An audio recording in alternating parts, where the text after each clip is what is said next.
Santi, ¿cómo estás? ¿Cómo andas, Pau? ¿Todo bien? ¿Todo bien? Sí, no sé. ¿Por qué?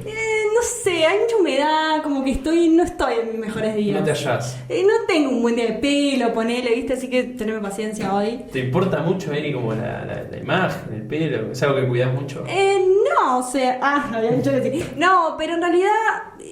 me gusta como estar cómoda, ¿viste? No es algo que por ahí me importe tanto, pero sí... Le prestas atención. Le presto atención. ¿Sabes que vi un reel el otro día? Que ¿De qué? tiraba un dato que decía que el 20% de las operaciones estéticas la realizan personas entre 18 y 24 años. Pero es un número re alto. Pero aparte, o sea... ahí es como una cuestión también autoestima, me parece. Es un extremo, ¿no? No Sí. digamos que el pelo no es Ya. una operación estética, pero me llamó pila la atención. Porque si en esa franja etaria es como para cambiar algo, ¿no? No es Re para... joven, sí, aparte. salados. ¿Sabes que este tema me parece re interesante para hablarlo con la invitada de hoy? Victoria Barichal, es un gusto tenerte acá con nosotros. Vic es psicóloga, es activista feminista, escritora y un dato no menor que está terminando la diplomatura en alimentación intuitiva y liberación corporal, que es un tema que viene al pelo para hoy. Vic, queríamos hablar un poco contigo todo este tema, que en realidad queríamos empezar como definiendo un poco qué es la autoestima, que es un concepto que recontra usamos, pero no sé si sabemos bien qué es eso, o cómo afecta la autoestima a nivel corporal. Bueno, es una buena pregunta porque a mí me pasa en algunos talleres que he dado que uno de los ejercicios que les pongo es que busquen en Google definiciones de autoestima o de amor propio y son todas las definiciones distintas. Entonces, bueno, es como que no hay una definición única de lo que es y muchas veces esas definiciones lo que hacen es como poner toda la presión en lo individual, ¿no? Es algo que vos tenés que trabajar, que vos tenés que modificar. Básicamente, si vamos a una definición global, es la percepción que tenemos de nosotras mismas, de nosotros mismos, y esa percepción que tenemos, esos pensamientos, emociones referidos a nuestra identidad, pueden ser desde la imagen estética, desde la inteligencia, desde diferentes actividades que hagamos. O sea, no tenemos solamente un autoestima, o ese puede ser como tal vez lo global, pero en realidad después hay distintas áreas dentro de lo que hay una evaluación que hacemos, negativa o positiva o neutra de nosotros o nosotras mismas. Es como un autoconcepto. Sí, ahí va. Pero si la valoración, según un poco lo que nos dicen las definiciones, es si la valoración es positiva o negativa, ¿no? En la autoestima. Bueno, y eso obviamente que está como muchas veces dejado al entorno, ¿no? O sea, que el entorno decida cómo yo me percibo, ¿no? O cómo es la hegemonía de lo que tiene que ser lo positivo o lo negativo. Un poco lo que vemos es que la autoestima se va construyendo desde los primeros años de vida, o sea, todo el tiempo estamos desarrollando ese concepto o esa valoración que tenemos sobre nosotras mismas o nosotros mismos. Entonces sí, hay como mucha influencia del entorno, de los medios de comunicación, de las redes sociales, o sea, está todo el tiempo influenciada por factores externos. No podemos pensar que es algo individual y que depende solamente de la persona, porque en realidad se va construyendo a partir del entorno, por lo tanto a veces para modificarlo también tenemos que modificar algunas respuestas del entorno. Pero ¿cómo vos encarás esto de una perspectiva también como de género, de feminismo? Sí, de diversidad corporal también, exacto, ¿no? Y las redes sociales son como una herramienta para estarnos comparando constantemente. O sea, esto no es nuevo, antes estaban las revistas, estaba la tele, o sea, habían otras cosas en las que nos podíamos comparar, pero las redes sociales es al instante, estamos todo el tiempo, ¿no? Consumiendo Instagram, TikTok, fotos que nos llegan, videos, ¿no? Y vemos fotos de la gente que conocemos, pero además vemos fotos todo el tiempo de modelos, influencers, actrices, ¿no? Entonces, como que la comparación está a la orden del día y creo que se pierde un poco, más allá que todas las personas estamos como, bueno, lo que pasa en redes sociales no es la realidad, no es como que lo entendemos, que uno en realidad comparte la foto que salió mejor o el momento más feliz del día, pero después cuando ves el contenido que subió otra persona es como que te olvidas de eso, ¿no? Y es como, pero fíjate esta persona, y no solamente con la estética, sino con las vidas de las personas, ¿no? Como la vida que tiene esta persona, mira, va al gimnasio y come en tal lado y se va de viaje, entonces la comparación está todo el tiempo ahí. Yo creo que es como el no poder cortar con eso. Antes vos veías una revista, pero capaz que te compras una vez por semana la revista. Ahora el celular lo tenemos todo el día, ¿no? Es una exposición constante a eso, a las vidas ideales, y como decías, no es solo en la imagen, sino como en la vida, como vidas perfectas. Eso. Vos decís, yo quiero esa vida perfecta. Eso impacta en la autoestima. Y sí, porque es eso que decíamos, que la autoestima en general lo tendemos a llevar como para el lado de lo estético, ¿no? como tengo un mal autoestima, es como me veo estéticamente mal o no me gusta lo que veo en el espejo. Y en realidad la autoestima tiene que ver con otras cosas, es no me siento suficientemente inteligente, siento que mi vida no es la vida que debería tener, siento que no logré las metas que tenía que lograr. Y entonces, claro, en la comparación constante de las redes sociales vemos gente de nuestra edad que está... O sea, recibió, por ejemplo, que es como tal se recibió, no sé, estás estudiando, se recibió en tal edad y yo, no sé, me falta esta materia. Claro, exacto. Es interesante o eso, vive de viaje y yo no, o va a comer a tal lado, o tiene, no sé, va a mirar todas las amistades que tiene esta persona, ¿no? Y en realidad eso lo estamos consumiendo en redes sociales y no sabemos si es real, pero es como que está todo el tiempo la comparación. Y hay algo como muy importante en la construcción de la autoestima que tiene que ver con la comparación que hacemos con el resto. No solamente, obviamente hay un factor que tiene que ver con la historia de cada quien, pero sí la comparación constante no ayuda en general. Y además lo que pasa también es que se empiezan a construir un ideal a través de eso y después incluso lo traslado a la realidad. Es decir, me junto con determinadas personas y creo que esta persona por ahí tiene como, no le pasan las inseguridades que me pasan a mí o no tiene estos pensamientos, ¿no? Que eso impacta en las emociones y por ende impacta la conducta y puede ser contraproducente. Es decir, yo puedo realmente frustrarme a tal nivel con mi carrera que termino abandonando porque no puedo con eso, porque veo que todos se reciben, cuando en realidad es un sesgo que hace mi mente de eso. Sí, es como lo que deberíamos ser o hacer, ¿no? Es como todo el tiempo midiéndonos con esta vara de un poco como los mandatos sociales que nos dicen que tenemos que tener determinado cuerpo, determinado pelo, que tenemos que tener determinados logros académicos o laborales a determinada edad, que no, lo mismo pasa con las parejas o las familias, es como, bueno, a tal edad tenés que estar en pareja y a tal edad tenés que formar una familia, y todos son mandatos en realidad, ¿no? Es como la construcción de la vida debería estar dada desde un lugar mucho más libre y poder elegir genuinamente qué es lo que queremos hacer,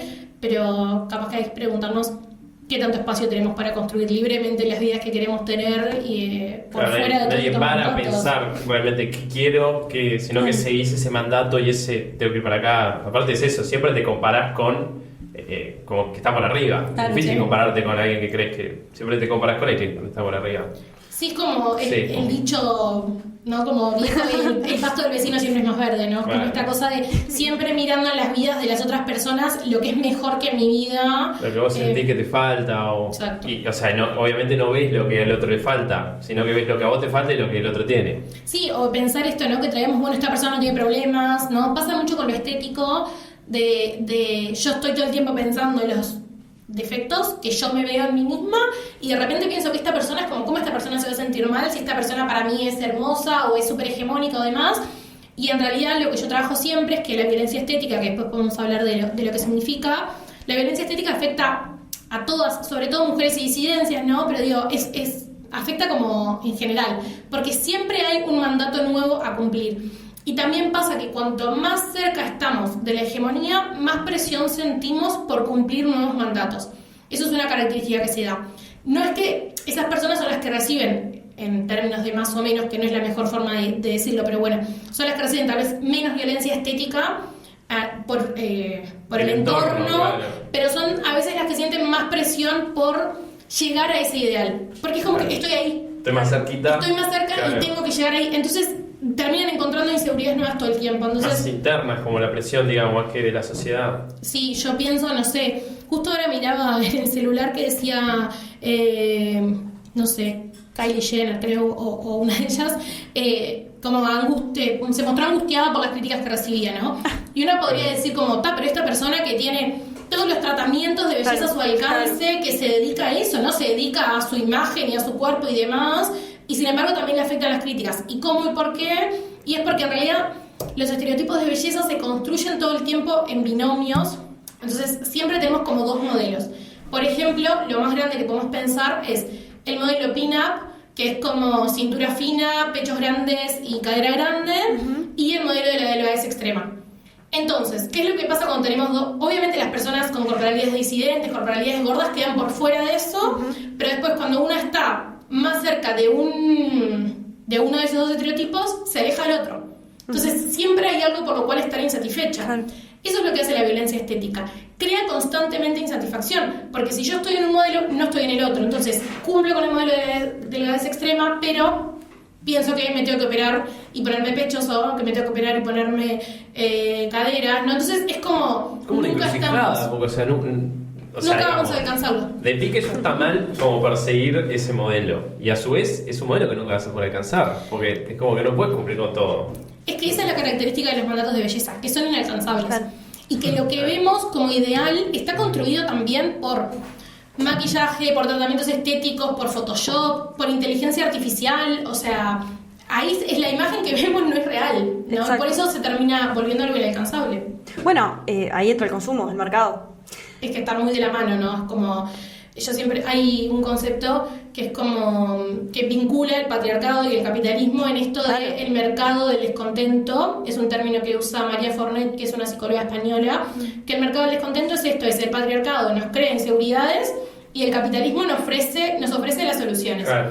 Pero, Un negocio redondo. y a veces aparece al revés, porque a veces el capitalismo nos ofrece un tratamiento y nosotros ni siquiera nos habíamos cuestionado si esa parte de nuestro cuerpo estaba bien o mal, pero cuando vemos que hay un tratamiento es como, entonces hay un modelo estético para esto, ¿no? Yo arranco siempre mis talleres diciendo esto, que es que existen tratamientos de blanqueamiento anal. Y yo siempre les pregunto a las participantes de mis talleres como, ¿alguna vez habían preguntado por el color de su ano? Es como, no, obvio que no. Pero cuando ves la publicidad del blanqueamiento anal decís, tengo una nueva inseguridad. Claro. ¿No? Como, Claro, o sea... Lo necesito. claro. Te venden un problema en realidad, así funciona. Y ese es como, Excelente. tal vez como un extremo que es cómico y gracioso, pero que es real. Sí. Pero eso pasa con todo. Tal vez yo no me había preguntado cómo eran mis cejas hasta que me ofrecen 500 tratamientos para mis cejas. O mis pestañas hasta que me ofrecen 500 tratamientos para las pestañas, ¿no? Todo el tiempo estamos como creando nuevas inseguridades a partir del capitalismo. Entonces es muy fácil sentirnos insatisfechos con nuestras corporalidades. Y el halago a través de eso, ¿no? O sea, hablando un poco de este tema con Santi, yo le contaba, ¿no? De algunas situaciones que no vienen al caso, ¿no? Con determinados centros estéticos, que después de hacerte el tratamiento es como, pero mirá cómo te cambió la cara, mirá qué divina que quedaste, pero nada que ver, mirá cómo estabas antes, que cómo, o sea... Frases como, ¿cómo salías allá a la calle, no? Sí. Entonces, de repente yo digo, claro, ¿cómo salgo hacia la calle? ¿Entendés? Claro, terminás comprando eso. O sea, Exacto. después lo necesitas. Sí, Exacto. ¿qué es esto? Terrible. Esas personas están vendiendo, que a veces Exacto. es como que nos olvidamos de eso, ¿no? Pero es las páginas de tratamientos estéticos que tienen los antes y después, que ahí me generan como una cosa que me dan ganas de asesinar a alguien. Los antes y después son recontra perjudiciales, porque vos lo que estás diciendo es como, este después o este ahora es el mejor, entonces estamos criticando el antes y también hay algo que es que volvemos, ¿no? O sea, los tratamientos estéticos que hagamos no son para siempre. Entonces yo en algún momento voy a volver a ese después, muy seguramente, y ahí voy a volver a sentir la necesidad de volver a consumir, ¿no? Entonces entramos en un ciclo que es como que nunca podemos salir. Sí, y empezamos se empieza re joven lo que hablamos hoy. O sea, entre 18 y 24 años, el 20% de las operaciones. Una persona de 18 años ya, o sea, no sé, yo pienso eso, o sea, a toda edad es una locura, pero como que tan joven ya tener esa cabeza, me parece Bueno, un para los montón. cumpleaños de 15 hay quinceañeras que piden que les regalen de la operación de las tetas Es una locura. como regalo de cumpleaños de 15, y hay muchas que se lo hacen y son cuerpos que ni siquiera terminaron de formarse en realidad, ¿no? Claro, ser perjudicial hasta para la salud. O sea, Todo, todo. sí. Sí. No, es que además, lo que vos hablabas de cuanto más expuesta estás, es que ahora vemos todas las figuras y todos las cantantes, actrices que tienen más o menos un rango de entre 18 y 24 años o por ahí, están todos con la misma cara, Sí. ¿no? Entonces, obviamente, es como que el hecho de cargarse con esto de sos un rol a seguir o sos un ideal, o sea, eso es algo que yo no estoy tan de acuerdo porque no creo que lo tenés que cargar si no sentís que te pertenece. Pero en realidad sí hay un montón de gente que va a imitar eso porque marcan lo que es el ideal de belleza. Entonces, claro, es cada vez más estás yendo a la palabra desfigurarse capaz que es muchísimo, pero terminan teniendo otra cara. Sí. Realmente. Porque es esto, ¿no? Es como, ¿qué representatividad tenemos? Y yo no diría como, bueno, ellas tienen que actuar distinto, ellas actúan como actúan, pero sí diría por qué las únicas que llegan a esos lugares de representación son las personas que tienen o que siguen todos estos estereotipos de belleza, ¿no? ¿A quiénes vemos? En la tele, en las películas, ¿no? En Instagram, con unas visualizaciones, en TikTok. Son todas personas que siguen los mismos estereotipos y mandatos de belleza. Entonces, claro, lo único que vemos es eso. Y en realidad la vida real no es eso. Si salimos a la calle, que yo es un ejercicio que intento como volcarlo mucho a las participantes de mis talleres o a mis consultantes, salí a la calle. mirá la calle. Las personas son todas distintas. En cualquier lugar en el que estemos, en el evento de Ley de Talles que hicimos en el Palacio Legislativo el año pasado, creo, que me invitaron las gurisas de Ley de Talles a participar, Romy Díaz decía, miren a los costados los cuerpos que hay. Todos los cuerpos son diversos, hablando del talle único. Claro. No podemos pensar que haya un talle único, porque no le entraría, o sea, este talle único sería para 1 o 2 personas de toda esta sala llena de gente, porque todos los cuerpos son diferentes. ¿No? Pero a veces, claro, cuando consumimos en redes sociales, lo que vemos es todo igual, porque son esas las personas que tienen visualización, porque son las que siguen los mandatos de, ¿no? Los estereotipos.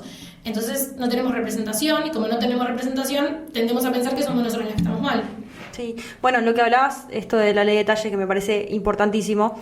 Lo que yo trabajo a veces con muchas pacientes es qué es lo que pasa, o sea, cuando vos haces todo un laburo en el consultorio, y qué es lo que pasa cuando el entorno realmente genera un daño en la autoestima, ¿no? Porque es como, ok, yo lo entiendo, yo entiendo lo que vos me decís, pero yo salgo a la calle y realmente no encuentro un talle para mí. Yo salgo a la calle y realmente hay personas que hacen opiniones sobre mi cuerpo.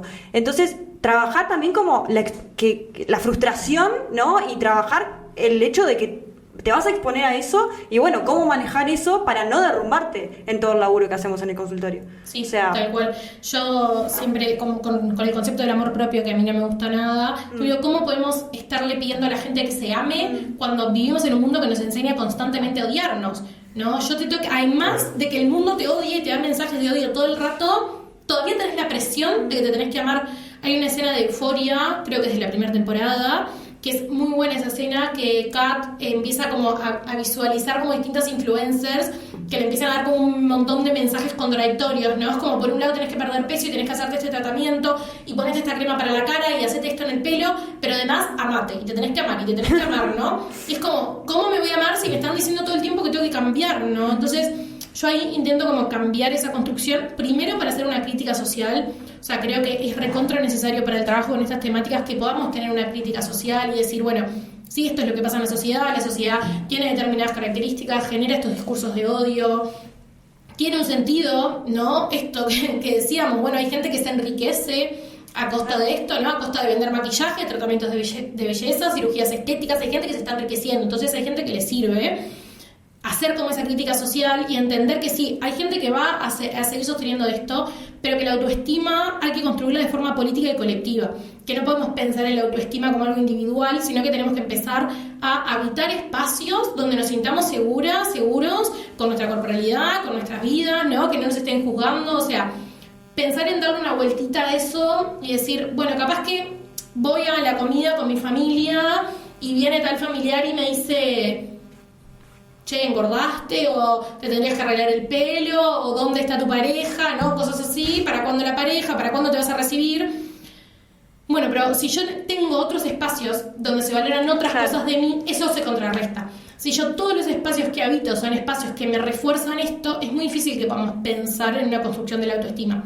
Por eso yo voy a esto como la autoestima política o colectiva, que tiene que ver primero con hacer una crítica al sistema, pero además rodearnos de personas que más o menos estén alineadas con nuestros valores. Si no es muy difícil, claro, es el shopping, la tele, el celular, o sea, todo el tiempo nos están diciendo cómo debe ser nuestro contra la cuerpo. corriente constantemente de eso, de decir, no, esto no es real, no, o sea, estás en la mitad del desierto luchando. Y como mucho aislamiento y soledad, ¿no? Porque en ese momento si todo el mundo te está diciendo eso, claro, soy yo que está mal. Y de repente salís y empezás a hablar con otras personas y te das cuenta que no, que hay otras personas que le pasa lo mismo y que hay otras personas que piensan como vos y que en realidad esto no es tan importante, que no es tan importante como se ve a tu cuerpo, que hay otras cosas muchísimo más importantes en la vida.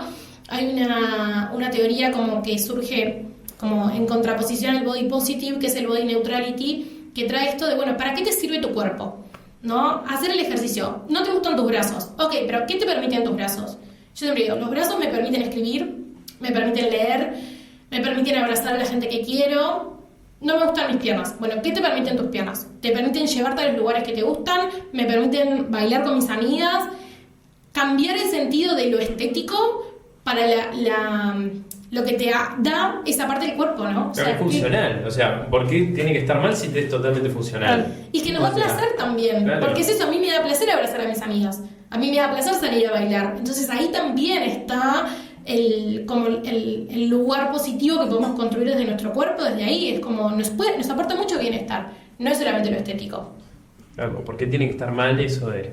Me queda una duda, o sea, ¿cómo capaz que lo nombraste indirectamente, pero ¿cómo impacta, digamos, a nivel de salud mental toda esta presión, digamos? O sea, ¿qué es lo más? Me imagino que... Por eso tenemos trabajo. No, todo. O sea, obviamente la máxima expresión son los trastornos de la conducta alimentaria, que también a mí siempre me gusta aclarar, porque yo estoy formada en psicotraumatología y trabajo con teoría del trauma, y los trastornos de la conducta alimentaria no son una consecuencia directa de los estereotipos de belleza, sino que hay una construcción la mayoría de las veces de historias traumáticas que después se van como desencadenando por este lugar. Pero sí es verdad que la puerta de entrada al trastorno de la conducta alimentaria es, por ejemplo, la primera dieta que te mandan. O es, por ejemplo, la comparación con personas de tu edad o con redes sociales. Esa es la puerta de entrada a los trastornos de la conducta alimentaria.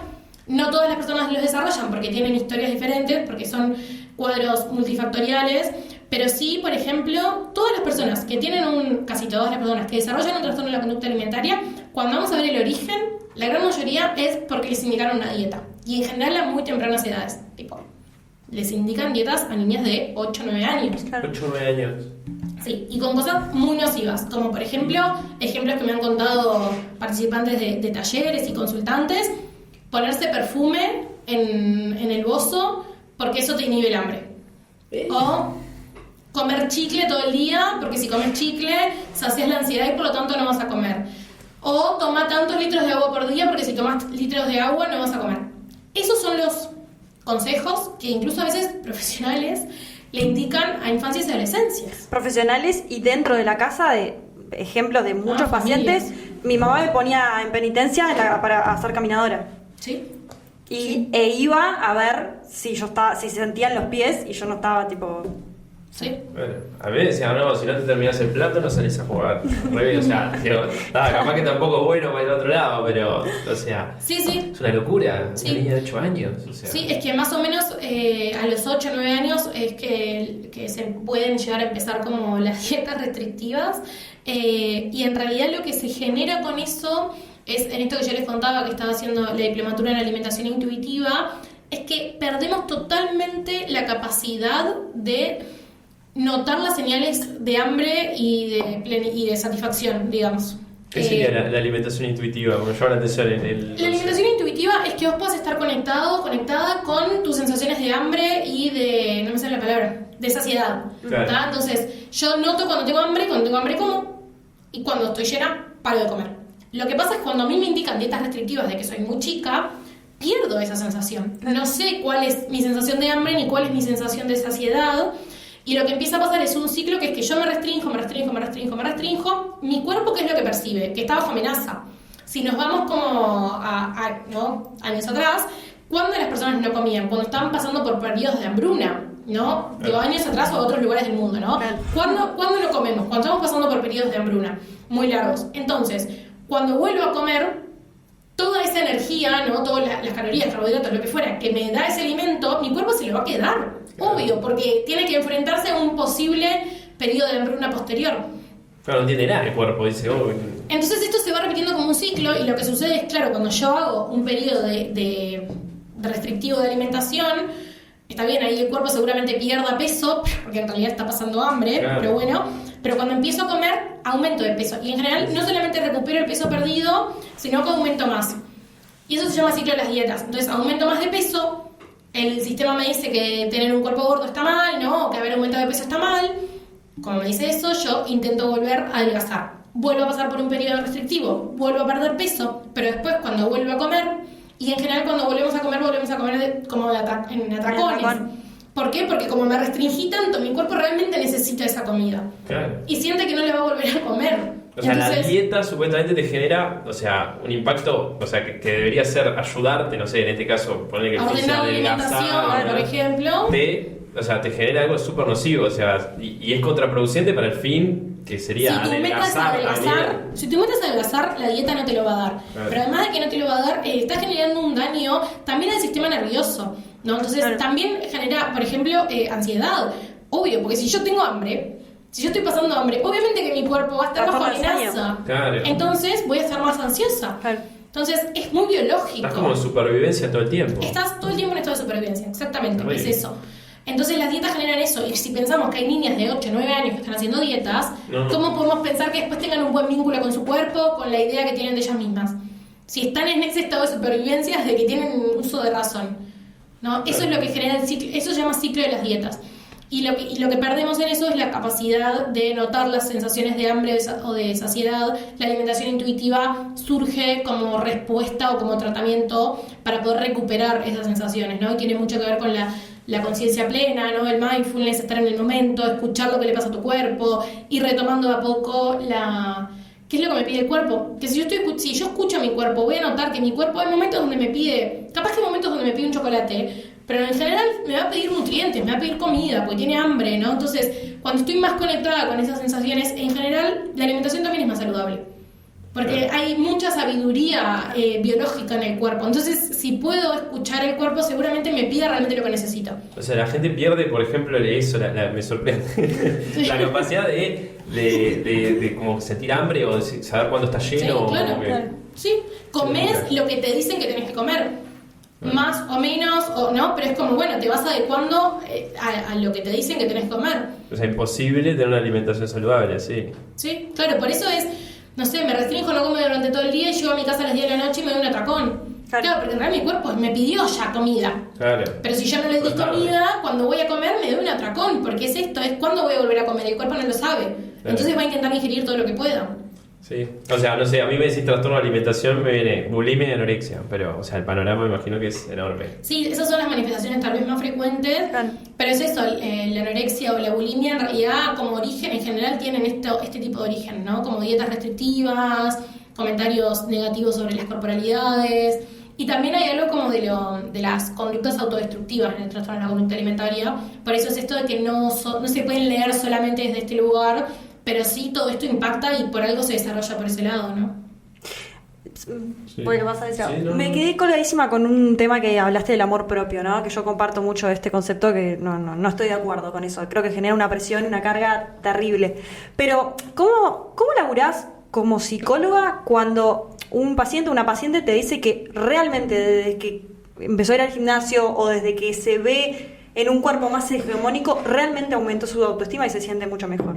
Es decir, sí, claro. Ahí hay como una cuestión ahí de lo entiendo, pero para poder estar bien necesito modificarlo, necesito entrar en este canon.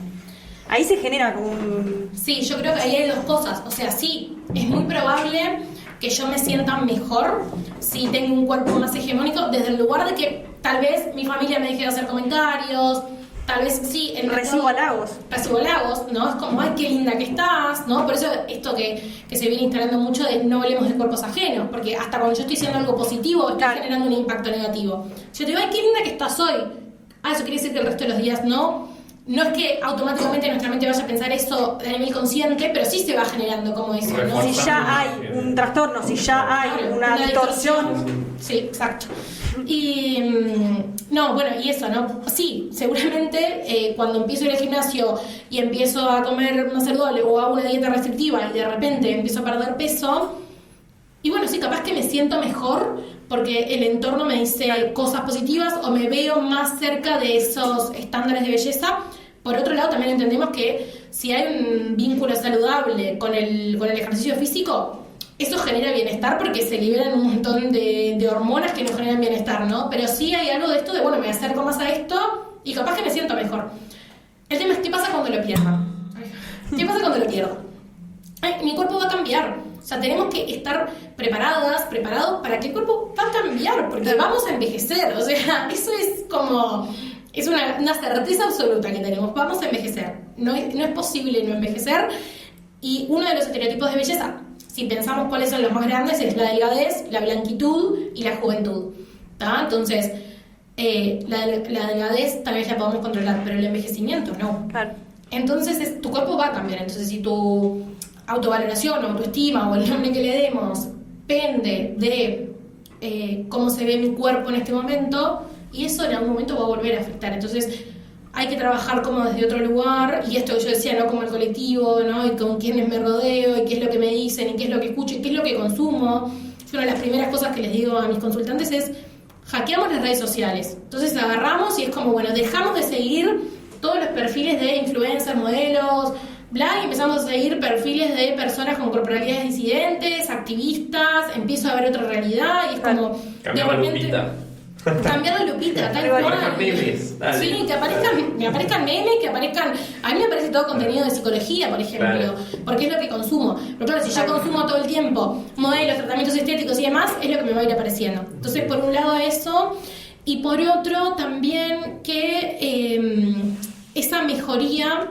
¿no? Me siento mejor o me veo mejor, seguramente sea transitoria desde el lugar de que voy a volver a encontrar algo estético para mejorar, ¿no? Entonces de repente me veo mejor con mi cuerpo porque perdí peso y el sistema me dice si sos delgada vas a estar más linda, entonces me veo más linda, pero después me empiezo a ver el pelo y digo, ay, pero no me gusta mi pelo, entonces me esfuerzo por el pelo y de repente hago tratamientos para el pelo y me gusta más mi pelo y empiezo con, ¿no? Y siempre tengo algo para ir construyendo. Entonces está bueno como trabajarlo desde otro lugar y es como, y tenemos la libertad absoluta de perseguir esos mandatos de belleza si creemos que eso nos va a dar satisfacción, pero yo me preguntaría, ¿qué tanto tiempo y recursos económicos perdemos atrás de eso? ¿Qué podríamos estar haciendo con nuestro tiempo, con nuestros recursos económicos, que no sea estar persiguiendo esos estereotipos de belleza, que todo el tiempo van a haber nuevos? Y aparte cambian cada 2 años. Es verdad. Cada 2 años cambian. Es muy bueno hacer el ejercicio. 2 años, o sea, es sí, dato. Es muy bueno hacer el ejercicio, como esta línea del tiempo de cómo lo que era la hegemonía de belleza a lo largo de los años, sí, ¿no? Que hay como anuncios de, no sé, de los años 80, no sé de qué año estoy inventando, pero de... no sea flaca, como tomo este remedio para engordar, sí, ¿no? Porque era lo bello, sí, en ese momento, ¿no? Esto de nunca estar satisfecho, y esto es lo que vos decías de ir a los extremos, ¿no? Sí. Yo recibo todo el tiempo halagos por mi cuerpo por ser flaca, pero como una cuestión de que ser flaca es lo que es hermoso, ¿no? Y lo que está bien, pero a su vez también me han dicho que pareces enferma por estar tan flaca, ¿no? Entonces, a veces uno tiene que hacer como esa de, bueno, pero si yo dejo en manos de la gente lo que eso se pueda percibir, me enloquezco. Sí. Que bueno, yo quizás tengo otras herramientas o tengo otros entornos que avalen eso, pero es como vos decís, si lo dejás en manos de la afuera, y lo importante de tener grupos de personas que avalen eso, porque también está el grupo de amigas o de amigos que, no sé, la previa antes de salir se fomenta esto, ¿no? De que me cambio, de que me miro al espejo, de cuál me queda mejor, de que no, que esto se me ve acá, y de repente no salís de ese concepto. No, y a veces no salís de tu casa. Claro. No, a veces llegamos al extremo de que no tengo que ponerme, no me gusta, no sé qué, no salgo. Y es esto, es bueno, ¿qué estamos perdiendo? Yo decía hoy en tiempo y en recursos económicos, pero también en actividades placenteras, ¿qué estoy perdiendo por la presión estética? ¿No? Y capaz que me pierdo actividades disfrutables, porque entiendo que mi cuerpo no es el que debería ser, ¿no? Y entonces se empieza a generar como una...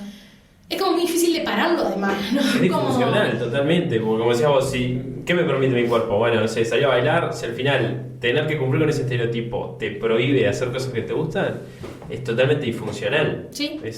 Hay un libro que es muy bueno, para si les gusta leer, de Esther Pineda, que se llama Bellas para morir, que lo que hace es hacer ese recorrido histórico que decíamos de que va cambiando el estereotipo de belleza cada 2 años, y además hace todo un análisis sobre las operaciones estéticas y las muertes por operaciones estéticas, ¿no? Entonces, esto de que la violencia estética nos lleva literalmente a la muerte, por los trastornos de la conducta alimentaria, por la negligencia médica con los cuerpos gordos, que muchas veces hay un dolor o hay un síntoma y lo que te mandan es adelgazar, y de repente vos tenías una enfermedad y te terminaste muriendo, y eso hay muchos casos de eso, y te moriste porque los médicos no te quisieron atender, y hay mucha gente que se muere por intervenciones estéticas, ¿no? El año pasado, con el caso de Silvina Luna en Argentina, yo creo que acá llegó mucho como desde ese lugar, y eso es la presión del sistema que le dijo a Silvina Luna que en realidad su cuerpo era mejor con tetas grandes, entonces que se tenía que operar, ¿no? Y ponerse siliconas, y después terminó muriendo. Y es como que eso se va... nos lleva a la muerte, literal, ¿no? Sí, entonces, o sea, terrible. No estamos hablando solamente de salud mental, sino de que nos morimos. Te mata. Sí, exactamente. Me quedó un tema que quería preguntarte, porque el foco obviamente es que la mujer tiene capaz que una presión más social más grande, pero ¿cómo impacta en el hombre también todo esto del estereotipo y llegar a... O sea, también le pega de alguna manera? Sí, yo un poco cuando pensamos en violencia estética pensamos en que es una violencia basada en género, ¿no? Y cuando pensamos que es basada en género es como que tiene un impacto mayor porque la cantidad de estereotipos de belleza que recaen sobre las mujeres son mucho más altos. Sin embargo, vemos que, por ejemplo, la gordofobia impacta con más fuerza tal vez en mujeres disidencias, pero que también impacta en los varones, porque en realidad la gordofobia o el gordodio, como me gusta decirle más a mí, es el odio de las personas gordas. Y el odio de las personas gordas es independiente del género, ¿no? Entonces, también cuando empezamos a ver, ¿no? Los diferentes sistemas que tienen que ver con estos mandatos de belleza, hay muchos de estos sistemas, el racismo, el gordodio, que impactan tanto en varones, mujeres o disidencias sexogenéricas. Entonces es importante ahí también que tengamos como en cuenta esa perspectiva y que también entendamos de que como en este último tiempo también se empiezan a construir mandatos de belleza de cómo debería ser un varón estéticamente, sobre todo para seguir las pautas de la masculinidad, ¿no? Es como un varón para ser masculino tiene que tener estas características o llevar estas características, entonces ahí también empieza a aparecer una presión. Y un grupo donde aparece mucho también es en los varones homosexuales, en los varones gays, en la comunidad gay. Hay muchísima presión por los mandatos de belleza, entonces también está bueno que lo veamos, que impactan de forma distinta. Es diferente la presión que puede sentir un varón heterosexual, una mujer heterosexual, que un varón homosexual. O sea, son diferentes y hay que analizarlo de forma... Hay para todos. Hay mercado para todos. Es que eso, hay inseguridades creadas y nos venden cosas diferentes para todas las personas. En función de nuestra identidad, entonces hay que analizarlo desde un lugar subjetivo, pero sí hay un impacto general en la población, ¿no? Más allá de que haya poblaciones que tengan como más presiones estéticas, sí hay mandatos de belleza que se van creando para todas las personas, porque es eso, el mandato de belleza viene acompañado de la venta de algo. Entonces, cuanta más gente haya consumiendo ese tipo de productos, mejor para el capitalismo y para las grandes empresas. Sí. Esto de ir de afuera hacia adentro también pensaba, ¿no? Cómo lo corporal te influye en tu valor como persona, sí, ¿no? Porque es lo que hablaba también antes de regular la conducta. O sea, cómo yo voy a ir a encarar a un chico o una chica que me gusta si no valgo. sí. O sea, cómo impacta en la confianza, cómo impacta en la forma en que yo me relaciono, en la forma en que encaro un proyecto laboral, en la forma en que encaro una carrera también, ¿no? O sea, de realmente el daño que puede generar de una conducta reforzada una y otra vez a lo largo de los años. ¿Cómo se trabaja esto en las infancias, por ejemplo? Bueno, yo no trabajo específicamente con infancias, pero sí hay algo que veo como en las adolescencias o en las personas adultas, que pienso, bueno, si en la infancia esto se hubiera abordado de una forma distinta, hubiera generado un cambio. Yo creo que hay algo esencial que tiene que ver con esto de todos los cuerpos son distintos, de mostrar representatividad. O sea, necesitamos mostrar que existen cuerpos distintos. O sea, no podemos estar todo el tiempo mostrándole a las infancias y adolescencias que solamente hay un modelo de cuerpo, porque eso no es real. O sea, el mundo real es otra cosa. Claro. Como que a veces nos quedamos en eso. Y bueno, y poder de alguna manera como enseñar esto que hablamos de la alimentación intuitiva, ¿no? Bueno, de escuchar el cuerpo, qué es lo que le pasa a tu cuerpo, qué es lo que necesita, más desde un lugar de la compasión y no tanto desde un lugar de lo que tenemos que perseguir. Creo que es como un buen camino de, bueno, ¿tenés hambre? Ok, comemos. ¿No tenés más hambre? No tenés que comer más. ¿Tenés hambre de nuevo? Volvemos a comer, ¿no? Pero esto de ir escuchando e ir alimentando eso. Y sobre todo esto, mostrar ejemplos, ¿no? Yo les muestro mucho a mis pacientes adolescentes, personas gordas bailando, personas en situación de discapacidad bailando, o sea, poder mostrar que hay cuerpos diversos desde todos los ángulos que lo miremos, que tienen vidas disfrutables y placenteras. Entonces, no tenemos que tener un tipo de cuerpo para tener una vida placentera y disfrutable, sino que eso lo podemos construir desde otro lugar, que es verdad que el sistema todo el tiempo nos enseña a odiarnos, pero bueno, nos podemos reconectar con el placer que nos brinda nuestro cuerpo desde otros lugares, ¿no? Y es como, bueno, busquemos qué le da placer a tu cuerpo, qué lo hace sentir bien, qué te genera disfrute, qué te genera emociones placenteras. Busquémoslo independientemente de la estética. Porque hay muchas cosas que podemos hacer que nos hagan sentir bien que no tienen que ver con lo estético, ¿no? Es increíble como muchas veces los pacientes a esa pregunta te devuelven, no sé. ¿Sí? No sé qué es lo que me gusta, no sé qué es lo que me da placer. Es como todo el tiempo estar poniendo el foco en lo que debería ser o en los demás. Sí, el trabajo, el estudio, lo estético, y nos vamos quedando por ahí, ¿no? Y yo, bueno, vamos a buscarlo. Probá, ¿qué se te ocurre? Cerámica, nadar, bailar, no sé, ¿viste? Salir a caminar, leer un libro, lo que sea. Pero encontrar el vínculo con el autocuidado, ¿no? Yo como me corro mucho del tema del amor propio y demás, y me voy mucho para el autocuidado, y pensar en el autocuidado desde todas estas aristas que le podemos ver, ¿no? Es como prenderte incienso, ponerte una canción que te gusta, hacer yoga, salir a correr, juntarte con tus amigas, comerte un pedazo de torta. No importa, porque es algo que te esté conectando con el placer, ¿no? Con el disfrute en ese momento. Y si es equilibrado el autocuidado, y si vamos incorporando diferentes aristas en el autocuidado, el vínculo con el cuerpo, y sobre todo el vínculo con el cuerpo, pero también como con la parte emocional y nuestras conductas y demás, empieza a regularse. Excelente. ¿Y cómo trabajas el tema del amor propio en cuanto a como una presión que se vuelve a encontrar? Le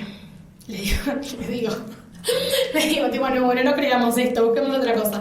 No, yo trabajo mucho con biblioterapia también. Para mí la biblioterapia es una herramienta que está buenísima. Obviamente no es para todas las consultantes porque no a todas les gusta leer, pero si les gusta leer, me gusta como compartirles como textos que tengan más que ver como con las historias de otras personas, ¿no? Personas que estén contando como sus vivencias o sus historias en cuerpos, corporalidades diversas e incidentes. Creo que es una buena manera de abordarlo.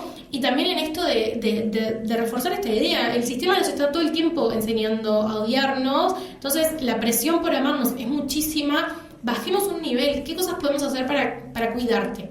Para que te sientas bien, ¿no? Y hay momentos donde no nos vamos a gustar. Claro. No solamente a nivel estético, no nos vamos a gustar. O sea, no sé, yo escribo. Y hay cosas que escribo que me encantan. Y hay otras cosas que escribo que las odio y no me gustan. Y digo, qué horrible. El otro día tenía que compartir un poema en el taller de escritura y les dije a mis compañeras, ay, no se los quiero compartir porque es horrible. Como tal, y ahí también se juega la autoestima. Y es esto, hay momentos donde nos puede gustar y hay momentos donde no. Y hay momentos donde salgo un día de trabajo y digo, ay, qué buenas consultas que tuve. Y otros días que salgo y digo, creo que la repifié en esto que hice. Y eso está pasando todo el tiempo con todas las aristas de nuestra vida. Pero parece que en lo estético es como, todo el tiempo nos tendríamos que amar. No, ¿por qué? Si hay veces que me gustan las cosas que hago y hay veces que no, ¿por qué con mi cuerpo me debería pasar? Y cuando no nos gustamos tanto, yo lo llevo a esto. Eso que estás viendo en el espejo que no te gusta, esa parte del cuerpo, ¿para qué te sirve? Claro. ¿Qué te va a aportar? ¿No te están gustando tus brazos? ¿No? Que es algo que en verano parece mucho. No me gustan mis brazos. Sí. ¿Para qué te sirven esos brazos? Vas a ir a la playa con tus amigas, te vas a abrazar, te vas a meter al agua, vas a nadar, vas a estar tirada del sol, vas a agarrar un libro, te vas a permitir agarrar el libro y leer. Pensarlo desde ese lugar también, ¿no? Como correrlo de lo estético todo el tiempo. Claro que sí, o sea, lo que decías vos hace unos minutos, que sí, o sea, ponerte esa carga de cumplir con ese estereotipo te hace que no quieras, o de repente ponerte una remera o ir a la playa, o terminás no disfrutando de lo que te da placer y te hace sentir bien. Sí, nos reprimimos, ¿no? Exacto, algo que yo les digo mucho a mis pacientes también es, termina siendo invalidante el tener que gustarte todo el tiempo. Sí, claro. ¿No? Es por esto que vos decías. Hay algo que no hemos tocado, que es el tema de la educación. ¿Cómo impacta la educación en todo esto, ¿no? ¿Y qué rol cumple? Y bueno, yo creo que hay un rol fundamental que tiene que ver con esto, con lo que vemos, la representatividad, ¿no? Como si dentro de lo educativo podemos empezar a ver a personas que hacen distintas cosas y que tienen saberes diferentes.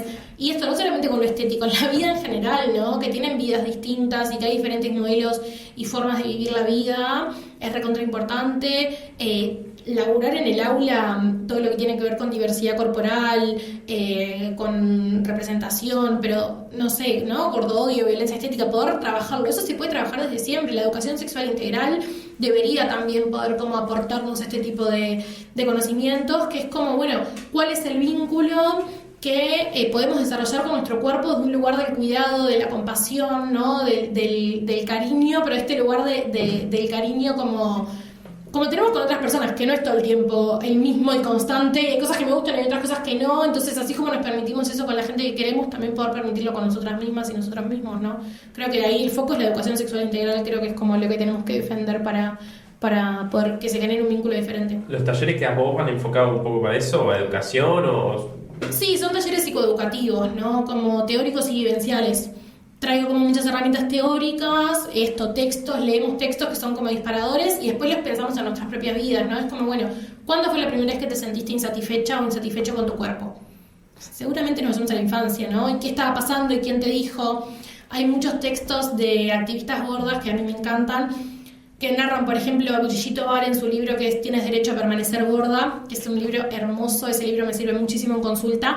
Ella narra, ¿no?, que ella amaba su cuerpo y llegaba de la escuela y se sacaba la ropa y corría en bombacha por la casa y se metía en la ducha y amaba su cuerpo y nunca había visto un problema con su cuerpo hasta que un compañerito le dijo que era gorda y se lo dijo de forma despectiva Y ella dijo, entonces mi cuerpo, hay algo mal con mi cuerpo. Pero hasta que alguien no se lo señaló, Claro. no había nada mal. Ella podía hacer todo lo que quisiera, como una niña feliz que corría y que disfrutaba, ¿no? Y que gozaba de su cuerpo. Y es esto identificar cuándo fue el primer momento que te diste cuenta que algo con tu cuerpo estaba mal. Y cuando vamos ahí, pensamos, pero entonces capaz que lo que estaba mal no era mi cuerpo, sino eso que me estaban diciendo. Claro. ¿No? Y poder como reconstruir desde ahí. Esas son cosas que hacemos mucho en los talleres. Y también poder ver las vidas de otras personas, ¿no? Como, che, mira cómo le pasa esto a ella no estoy sola en esta sensación, sino que cuando vemos que le pasa a muchas personas, ahí es cuando vemos, esto es un problema colectivo, es un problema social, no es un problema individual, y creo que eso alivia mucho. Es que los modelos, en realidad, o sea, esos modelos idealizados que se ponen ahí son los menos, o sea, no es que está, como decía vos, salís a la calle, no es que la gente es perfecta ¿Sí? o que cumple exactamente con ese estereotipo. Con ese estereotipo. Exacto. Bueno, Vicky, tenemos un jueguito para Un que jueguito de elijas. preguntas. Nosotros tampoco sabemos lo que es, así que puede encanta, cero haber presión. cualquier cosa acá adentro. Chan, chan. ¿La leo yo? Dale, si querés. Uy, qué difícil esta pregunta. ¿De qué manera pueden los programas de salud pública contribuir a mejorar la autoestima corporal de la población? Y acá se podría abrir un tema que nos otro episodio entero. ¿Hacemos esto? ¿Podemos invitarla otro día? Vamos solo. Porque en realidad la salud es una de las principales como sostenedoras del gordodio, por ejemplo, ¿no? Esto que yo les digo, vos vas a la consulta médica y lo primero que te dicen es adelgazá. Pero no te dije lo que me pasa, Claro. ¿no? Me duele la cabeza todos los días, adelgazá. En lugar de mandarte estudios.